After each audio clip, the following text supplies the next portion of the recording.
Human trafficking is sex trafficking, something happening right here at home. Here in Austin. Deadly human trafficking tragedy in Texas. be the third largest criminal enterprise on earth. Are now turning to trafficking children. It is one of the most traumatic, dehumanizing crimes that somebody can do against another person.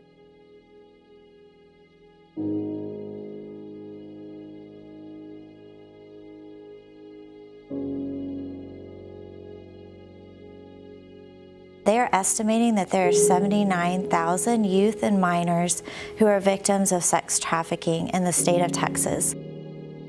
I'm adopted from an orphanage in Russia. Childhood was pretty tumultuous, a lot of strife and just arguing and just a lot of negative dynamics growing up. Through my childhood kind of set the stage for my going into college with low self-esteem and vulnerabilities. And not really knowing healthy boundaries and what a healthy relationship and a safe relationship looked like. Once I moved to college, I did meet someone in my English class, and we liked each other and we hung out for a little bit. And I think that we both came from a broken past. We started drinking a lot, and then it became physically abusive, and then at that point it was complete control. When he ended up leaving me in an abandoned apartment with some people, and then I was trafficked out of that abandoned apartment for a good couple of weeks. We would see anywhere from, 10 to 20, sometimes 30 people in a day, depending on where you are and how much the client's willing to pay. So we would stay up for 3 or 4 days in a row without sleeping and just taking calls after calls after calls. The trafficker automatically poses a danger, but he was predictable.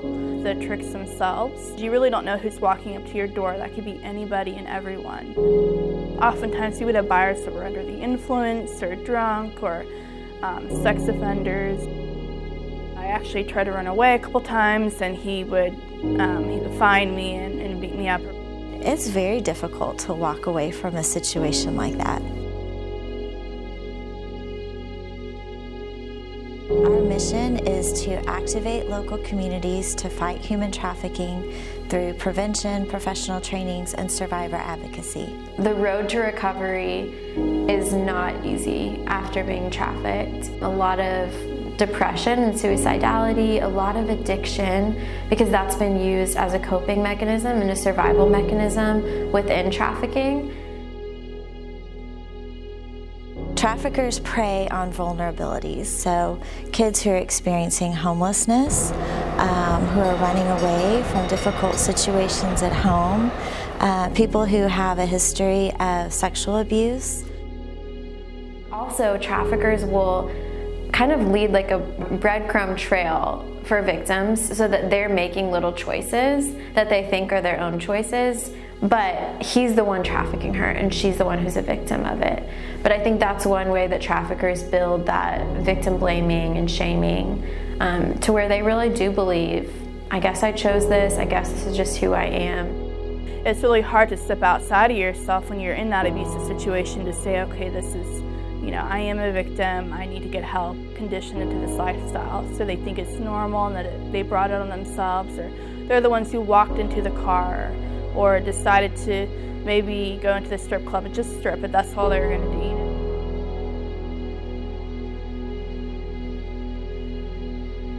do. Texas is a thriving state. There's also going to be a lot of bad that comes with that. We are, one, we're close like a border. Two, we're a major state. We have huge cities, tons of major highways that pass through 3 or 4 states. These are all things that traffickers need, because you need to be mobile, you need to be able to move your product. Like any other business, in a sense, you have product and you're trying to move the product and you're trying to sell the product and you're trying to get it to the market. The product has a soul, and the product talks, and the product has feelings. Hispanics, they're very vulnerable to this, for human trafficking. Poverty, immigration or immigration status, not knowing what human trafficking looks like, and probably they can go through it and not even being aware of what's happening. Is there words for it? Yes. Trafficking? Yes. Trata de personas, which is human trafficking. This man went to Salvador, and he told their parents that she was going to have a better life, so he brought her to Austin. she was abused, she was raped, and she was only like 13, 14 years old. This happens in our community, in our schools. It's everywhere and it's anywhere, and that's the scary part about it, really. The average age of someone trafficked is 12 to 13, so we thought, well, maybe it'll be great to actually go talk to kids that age. Let's bring it in to schools, let's talk to kids, let's empower them to know how to be a change in their schools and know how to keep themselves safe.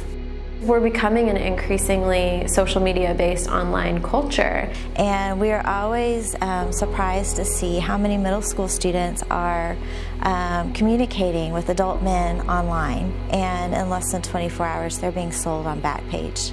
You don't see a way out when you're in this.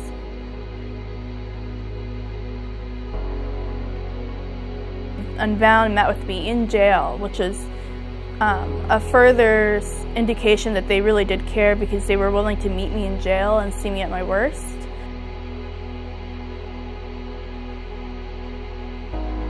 It's a really long and tedious journey, so you know, once the girl's rescued, they still have to deal with their debt, their credit history, their emotional situations that they have to personally work through, their financial, housing, criminal backgrounds. Sometimes, you know, we're branded, so getting those off or covered. So there's a lot of challenges to conquer. And a lot of times this can be overwhelming for victims when they're rescued, and so they go right back because they think, oh, well, this is just way too much, or, you know, there's just so many things that I'm not going to be able to recover from. So being able to provide that support for them and counseling, it's just going to be really exciting. With the name UnBound is that people who were once captive are now free, and we want to bring that freedom. There may not be chained physically, but the chains are just as real. It's happening in the shadows. It's all around us, but we don't necessarily recognize it. Maybe an older man with a younger woman who's not making eye contact. The way he's treating her just doesn't seem right. You might see some branding.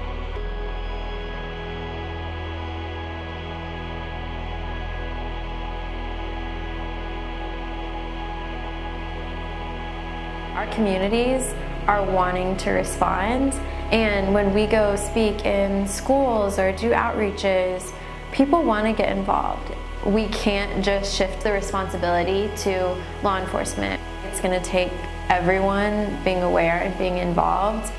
I really realized that I do have an opportunity to make a difference in this fight, and to be a source of hope for others.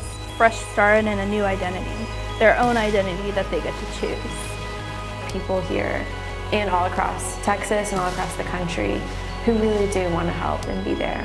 And I think the next thing to come is some really good change. I thought that was kind of where I was going to be stuck in for the rest of my life.